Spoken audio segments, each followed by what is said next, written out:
Assalamualaikum warahmatullahi wabarakatuh. Bismillah, mari kita lanjutkan lagi ngaji kita. Oke, sekarang setelah ini kita jelajahi ya beberapa teori-teori biar kalian lebih kaya. Paling tidak kan sekarang sudah tahu maksudnya herd mentality itu. Ada beberapa teori yang relate dengan kondisi herd mentality tadi. Yang pertama, ada teori namanya social identity theory. Ini yang punya namanya Henry Tevel dan John Turner. Jadi ini menjelaskan akarnya antara lain dari herd mentality. Jadi kelompok kita, masyarakat kita, jadi dunia sosial kita, itu kan dunia tempat kita mengidentifikasi diri. Pak, saya mahasiswa UIN, Pak. Saya, Pak, orang Jawa, Pak. Saya, Pak, NU, Pak. Atau saya, Pak, Muhammadiyah, Pak. Ini kan circle-circle sosial kita. Yang di situ kita mengidentifikasi diri. Nah, setelah itu biasanya kalau kita sudah identifikasi diri, kita berupaya sekeras mungkin untuk memenuhi identitas tempat kita berafiliasi tadi. Saya orang Jawa ya berarti harus menetapi kejawaannya dong. Saya Madura ya berarti harus melestarikan Maduranya dong. Segalanya harus serba Madura. Saya orang Indonesia, yang mana ke Indonesianya? Nah, ini diksi-diksi semacam ini bagian dari social identity theory. Sebenarnya manusiawi saja seperti itu. Nanti ada istilah in group dan out group. Saya Jawa, berarti saya bukan Sunda misalnya. Nah, berarti yang harus saya hidupkan karakter kejawaan, bukan kesundaan. Kesundaan out group, kejawaan in groupnya. Ini manusiawi. Tapi begitu kita lupa mengontrolnya, bisa saja terus jatuhnya tadi jadi herd mentality tadi. Kita justru kehilangan diri kita yang otentik. Kadang-kadang mungkin kita tidak setuju. Saya anggota kelompok ini sih, tapi pikiran kelompok ini yang begitu saya tidak setuju sebenarnya. Tapi mau gimana lagi, kan resiko. Saya sudah ada di situ. Jadi kamu mau protes tidak berani. Mau menyampaikan gagasanmu, kritikmu, kamu tidak berani. Khawatir dikucilkan dari kelompokmu. Kalau sudah sampai di titik ini, berarti yang tadi manusiawi normal saja sudah mulai tidak normal. Kalian sudah mulai kehilangan dirimu. Biasanya terus muncul label benar salah, pokoknya kelompokku harus saya bela habis-habisan mati-matian. Nah, ini kalian sudah mulai terjebak dalam herd mentality. Kalian sudah mulai tidak kritis. Kalian sudah mulai tidak mampu mengekspresikan maumu sendiri, mengaktualkan keinginanmu sendiri karena afiliasi sosial sesuai identitas yang tadi sudah kamu rumuskan di awal.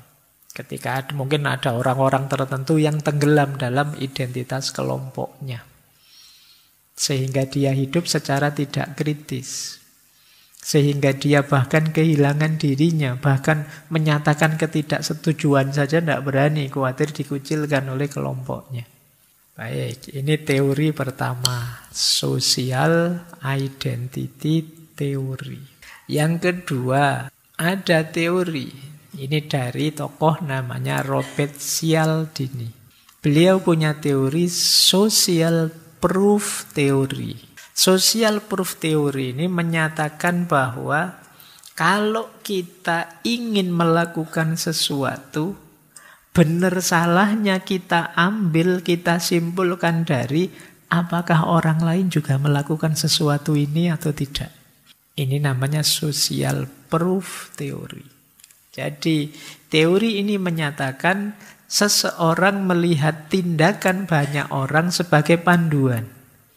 Orang-orang bagaimana ya? Orang-orang sekarang bikin Twitter semua. Ya sudah, kalau begitu saya harus bikin akun Twitter misalnya. Ini contoh, ini namanya social proof theory. Dasar berpikirnya apa? Kalau itu dilakukan orang banyak berarti benar. Kalau orang banyak melakukan itu berarti itu yang pas.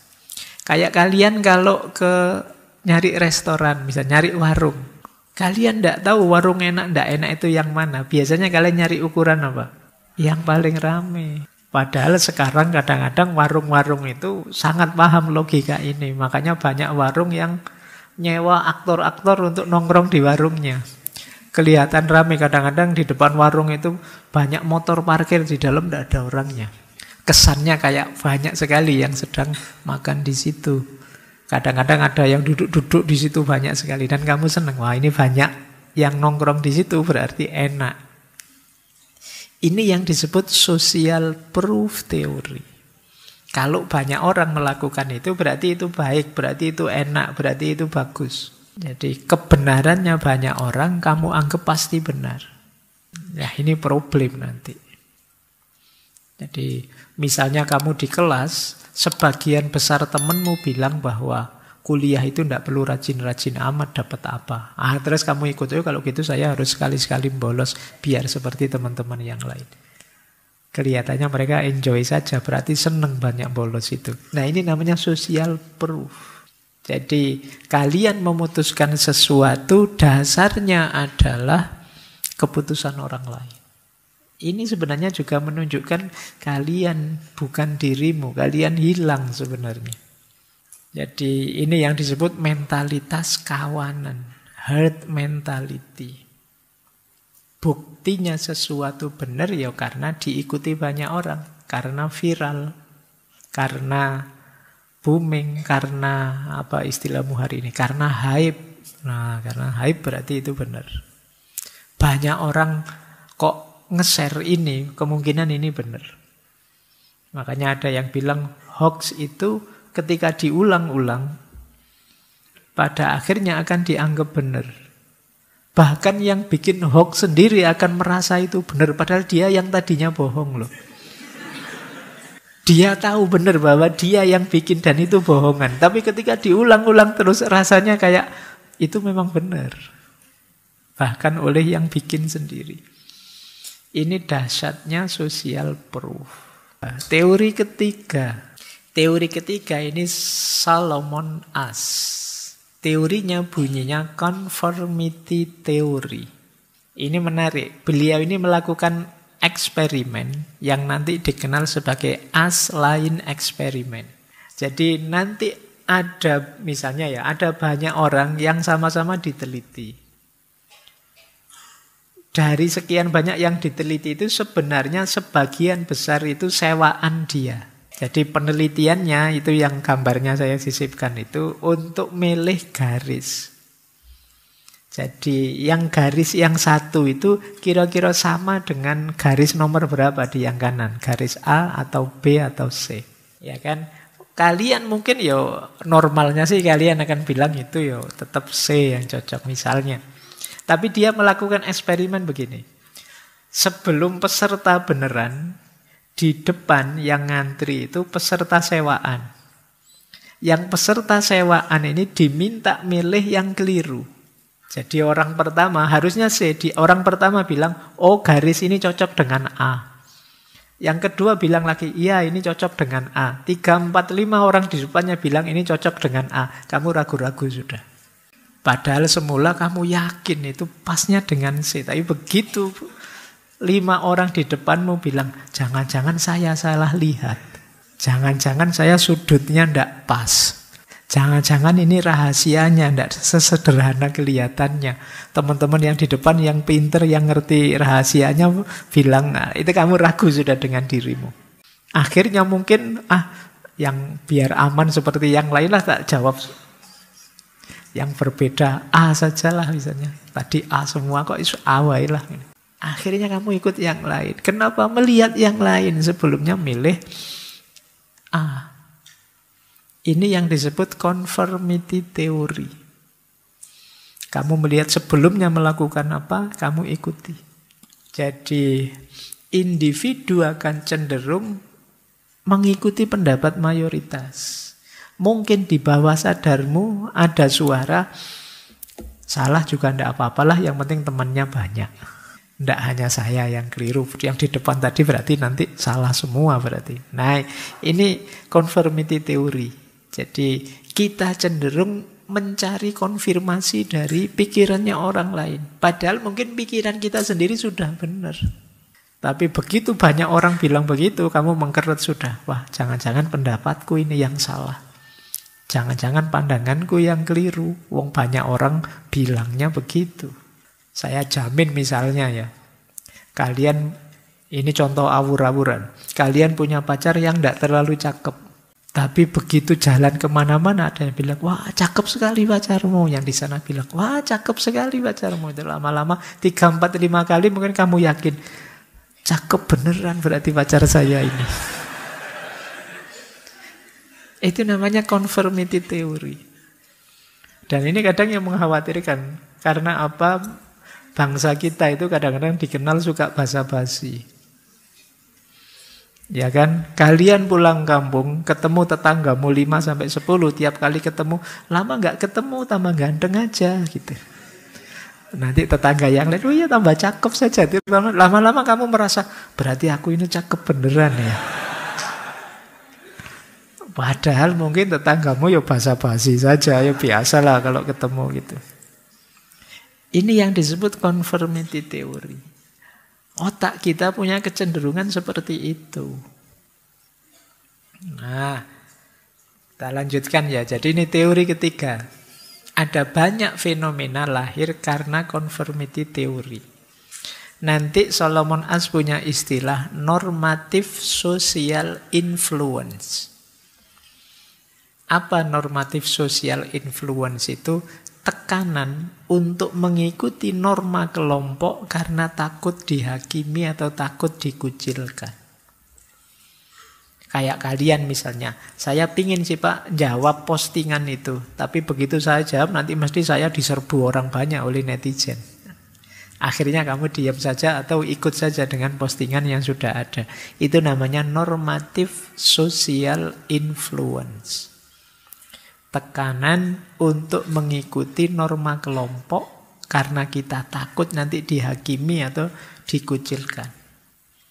Ngomong apa sedikit, berarti kamu sekarang sudah bukan kelompok kita ini. Mikirmu begitu. Itu ngeri bagi kita kalau dituduh begitu. Akhirnya kita lebih milih jalan aman, diam saja. Nanti kalau ditanya, ya saya setuju sajalah.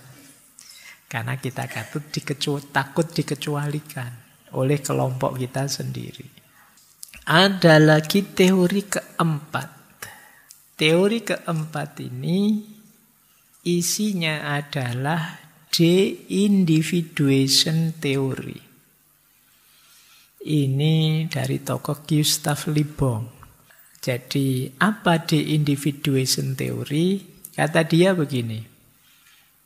Dalam satu kelompok besar atau kerumunan, individu seringkali kehilangan rasa identitas dan tanggung jawab pribadi. Sehingga mengarah pada perilaku yang biasanya tidak mereka lakukan. Akhirnya apa? Mereka melakukan sesuatu sesuai yang dilakukan oleh kerumunan. Kemudian termasuk hal-hal yang negatif-negatif.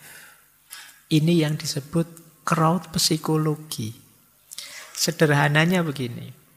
Ketika dalam kerumunan, makanya teorinya namanya de-individuation. Ketika dalam kerumunan, itu seringkali kita kehilangan kepribadian kita, mengikuti kerumunan. Mungkin di sini banyak teman-teman yang sering ikut demo ya.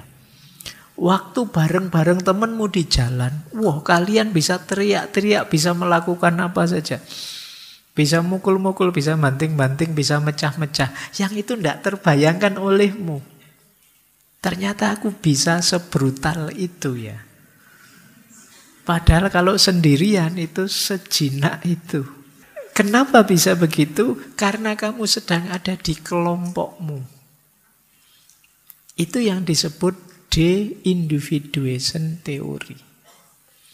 Jadi begitu kamu masuk ke tengah kelompokmu, pribadimu bisa berubah 180 derajat. menyesuaikan dengan kondisi kelompokmu. Ini kadang-kadang orang menyebutnya crowd psychology, psikologi kerumunan. Ya seperti tadi loh, kamu berani suat-suit ada orang lewat, itu kalau pas bareng-bareng temanmu. Kalau pas sendirian, ketemu langsung kamu deg-degan mesti. Ngomong aja grogi. Ada orang lewat di suit-suit, kamu didatangi beneran, ngapain suat-suit naksir kok. Itu kamu deg-degan mesti grogi.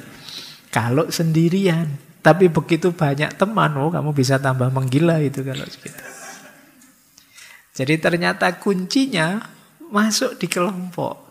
Kita bisa berubah. Kadang orang menyebutnya psikologi massa.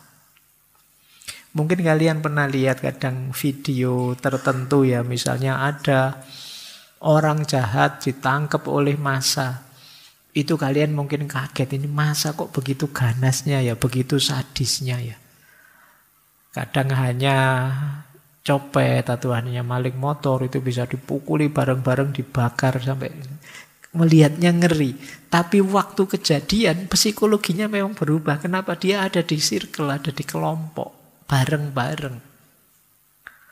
Makanya kita menyebutnya kalau di Indonesia kan ada istilah di massa. Hati-hati kamu jangan jadi orang jahat kalau sudah di massa kamu habis. Ketemu massa, ketemu kelompok, itu sudah pribadinya sudah tidak normal semua sudah. Yang semula begitu lembutnya bisa begitu ganasnya. Yang semula sangat manusiawi bisa tiba-tiba jadi brutal, jadi sadis. Itulah crowd psychology. Jadi terjadi namanya de-individuation theory. Makanya psikologi waktu kita sendiri-sendiri itu mungkin berbeda dengan psikologi waktu kita berkelompok. Yang kita bisa berubah drastis sewaktu-waktu. Baik, ini sekarang mulai kita renungi ya hidup kita. Makanya agama itu senantiasa menyuruh kita muhasabah, mengevaluasi. Karena dinamika diri kita itu luar biasa. Tidak sesederhana yang kita bayangkan. Mungkin kita merasa baik-baik saja karena selama ini belum pernah mengalami pengalaman-pengalaman tertentu. Pada saatnya mungkin saya tidak nyamin kalian sebaik dirimu hari ini. Selama ini kalian aman-aman saja karena belum pernah dikecewakan orang. Mungkin saja tiba-tiba kalian dikecewakan orang, saya tidak nyamin responmu masih sebaik ketika kamu belum dikecewakan. Oke ya. Yo enak saja sih kalau kita ceramah, kalau kita sedang tausiah bilang yang sabar ya. Ujian dari Allah itu segampang itu ceramah, tapi melaksanakannya tidak sesimpel itu. Kemarin waktu ceramah bilang sabar-sabar, begitu diusili temennya, ngamuknya 3 kali lipat orang biasa. Baik kan kadang-kadang begitu, wah saya doakan kamu masuk neraka sampai akar paling bawah, sampai itu kan kita betapa sadisnya kita ternyata. Baik, kita mengalami de-individuation. Teori kelima. Ini dari Daniel Kahneman dan Amos Tversky. Namanya dual proses teori. Di teori kelima ini ada konsep begini. Pikiran kita itu punya 2 sistem. Sistem yang pertama berpikir cepat, otomatis. Sistem yang kedua berpikir lambat, serius, mendalam, sengaja. Untuk menjalankan sistem yang kedua itu biasanya kita perlu waktu menyendiri. Begitu kita masuk dalam kelompok, yang berjalan adalah sistem yang pertama. Hidup sehari-hari kita itu lebih banyak dikendalikan oleh sistem yang pertama, yang cepat, yang segera. Kadang-kadang pakai dasar biasanya begitu. Hidup kita sebagian besar yang pertama, kadang kita menyebutnya autopilot. Jalan begitu saja, kita tidak pernah mikir kok. Ya ngaji ini ya otomatis saja tiap Rebo ke sini, nanti setelah ini pulang nongkrong sebentar, terus tidur, setelah tidur bangun, setelah itu ke kampus, terus ngopi, terus otomatis saja. Dan kamu tidak melakukannya secara sadar, sehingga kalau ditanya detail, kamu jawabnya susah. Ayo minggu lalu hari Rebo kamu makan malamnya di mana, itu kadang lupa. Ya kan? Kadang-kadang kamu ngajinya di sudut mana juga lupa. Kenapa begitu? Karena kita lebih banyak autopilot. 2 hari yang lalu pagi-pagi kamu bangunnya jam berapa? Lupa sudah, datanya kecampur dengan 3 hari yang lalu, 4 hari yang lalu, minggu lalu. Kenapa? Kalian tidak melakukannya secara sadar, serius. Jadi yang banyak bekerja itu sistem pertama. Yang autopilot saja. Cirinya gampang lah, kalian sering kaget. Tiba-tiba sudah seminggu. Ya kan? Cepat sekali ya, minggu depan sudah waktunya tugas kelompok saya. Itu menunjukkan kamu tidak menikmati waktumu. Semuanya berjalan autopilot saja sudah. Itu sistem yang pertama. Dalam kelompokmu juga begitu. Biasanya rujukan sistem yang pertama itu ya kelompok. Kalau ditanya kalian bilang kok itu dilakukan, ya memang biasanya begitu, Pak. Sistem yang kedua ini yang jarang kita lakukan. Jadi biasanya yang kedua ini momen-momen kita menarik diri sebentar, bermuhasabah, merenungi, menghitung apa yang sudah kita lakukan selama ini. Apa yang harus kita lakukan selanjutnya. Ini momen sistem kedua yang bekerja.